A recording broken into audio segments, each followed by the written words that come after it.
4 बज रहे थे जब रोहन अपने छोटे से कमरे में बैठा था।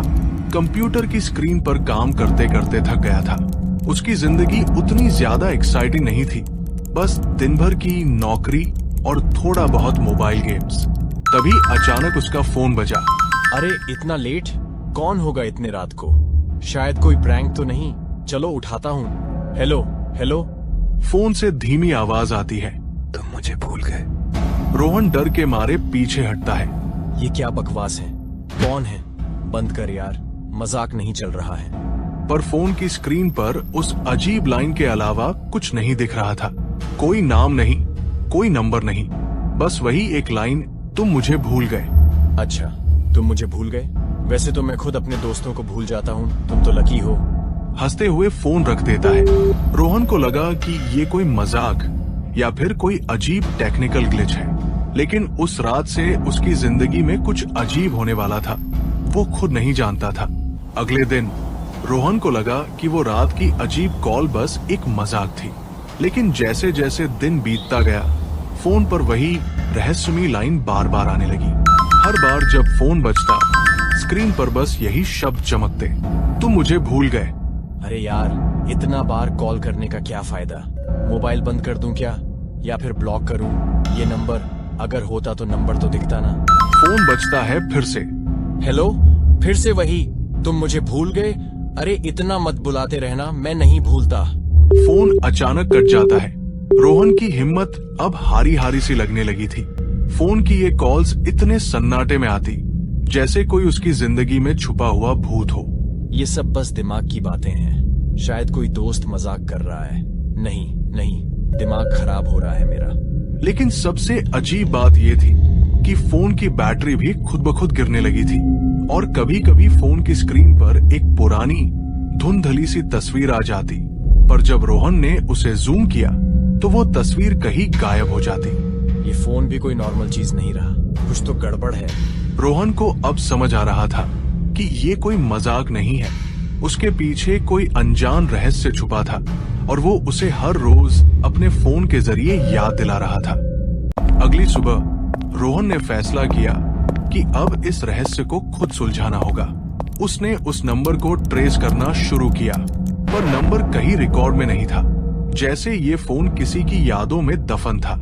ये नंबर तो ऐसा है जैसे भूत बन के मेरी जिंदगी में घुस आया हो, पर मैं हार नहीं मानूंगा। फिर अचानक उसे याद आया, 6 महीने पहले उसका सबसे करीबी दोस्त अयान एक सड़क हादसे में चल बसा था। अरे वेट, शायद ये वही अयान तो नहीं है जो मरा हुआ है, फिर भी फोन क्यों करता है? रोहन ने अयान की पुरानी तस्वीरें देखनी शुरू की, उनकी हंसी, उनके साथ बिताए लम्हे। पर एक तस्वीर ने उसे हिलाकर रख दिया। उस फोटो में अयान की आंखें बिल्कुल अजीब सी चमक रही थी, जैसे वो अभी भी कहीं से देख रहा हो।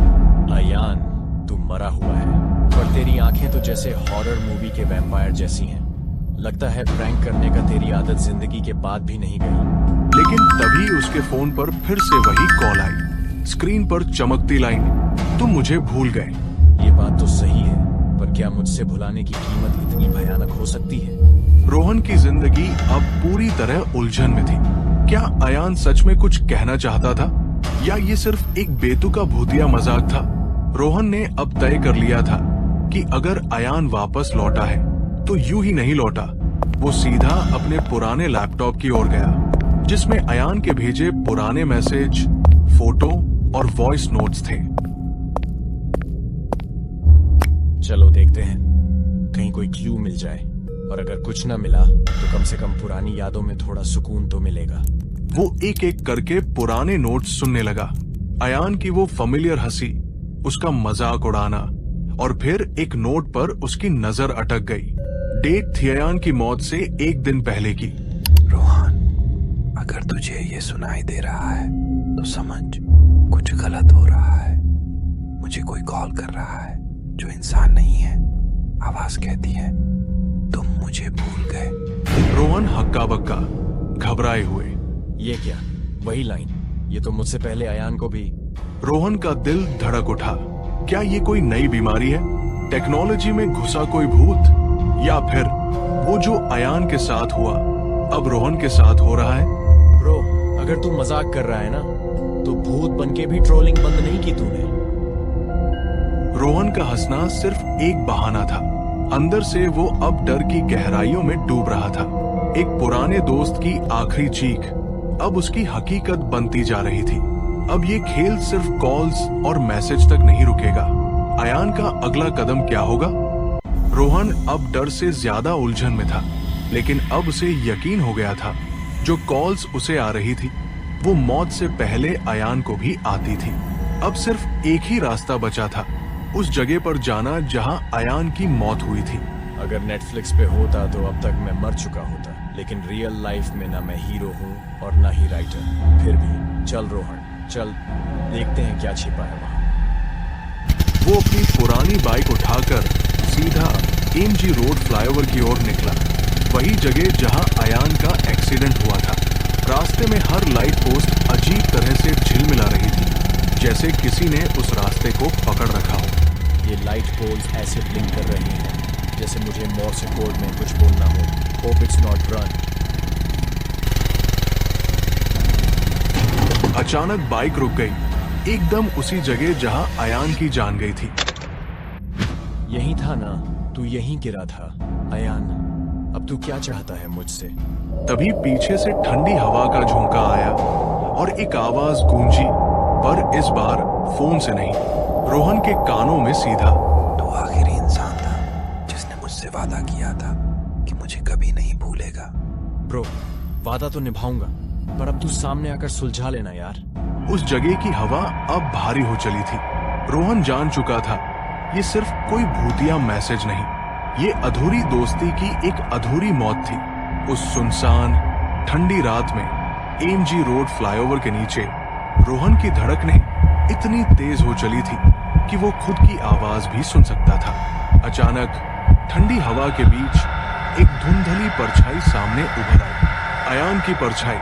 अयान धीमी रहस्यमय आवाज में, तुमने मुझसे वादा किया था कि मुझे कभी नहीं भूलोगे, और मेरी मौत के बाद तुमने सब कुछ छोड़ दिया, मुझे बुला दिया। अयान, मैं भूल नहीं पाया, पर ये कॉल्स, ये बातें मुझे डराती हैं। मैं समझ नहीं पा रहा कि तुम मुझसे क्या कहना चाहते हो। परछाई ने धीरे धीरे अपने हाथ आगे बढ़ाए, मानो रोहन को छूने को तैयार हो। आसपास की हवाएं सिहरन पैदा कर रही थी। मैं यहाँ क्यों? क्योंकि मेरी कहानी अधूरी रह गई है। मेरी मौत कोई हादसा नहीं था, मुझे मारा गया था, और अब मैं सच्चाई चाहता हूँ। क्या मारा गया? कौन कर सकता है ऐसा, और क्यों? आसपास का अंधेरा और घना हो गया। रोहन की सांसें तेज हो गई। उसे अब समझ आ रहा था कि ये भूत प्रेत की कहानी नहीं, एक साजिश की कहानी है। तो फिर अयान, तू मुझसे मदद मांगेगा या फिर बस मुझे डराता रहेगा? मैं मदद चाहता हूँ, लेकिन ये सिर्फ तेरे और मेरे बीच की लड़ाई नहीं है। जो सच सामने आएगा उससे बहुत से लोग डरेंगे। और इस तरह रोहन की रातें अब केवल कॉल्स की आवाज से नहीं, बल्कि एक जादुई डरावनी साजिश के साथ गूंजने लगी। अगली सुबह रोहन के मन में सिर्फ एक बात घूम रही थी। अगर अयान की मौत एक्सीडेंट नहीं थी तो वो किसने मारा और क्यों? रात को हुई मुलाकात ने उसके अंदर सवालों का तूफान खड़ा कर दिया था।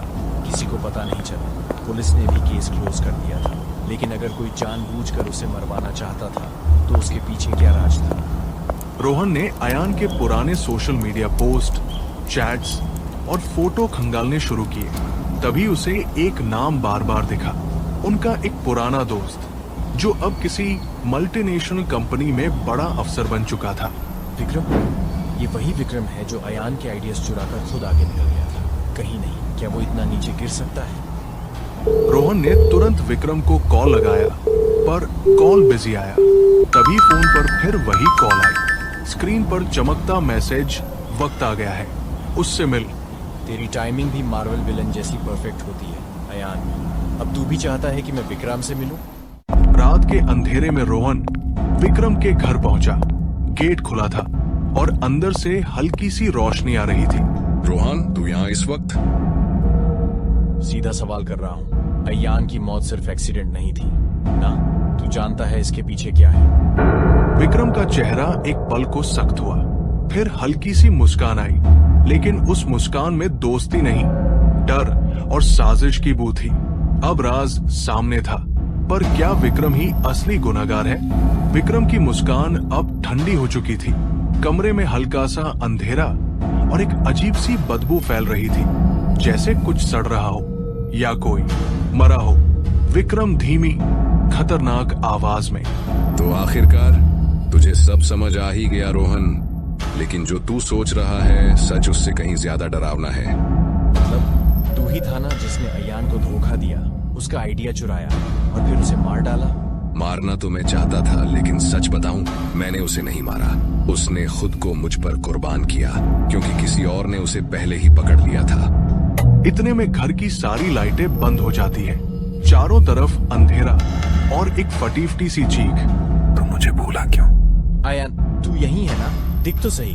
तभी विक्रम की आंखें सफेद हो जाती हैं, उसका चेहरा पिघलने लगता है और उसकी जुबान मुड़कर इंसानी नहीं रह जाती। मैं अयान नहीं हूँ, मैं वो हूँ जो अयान के साथ आया था, और अब तेरी बारी है रोहन।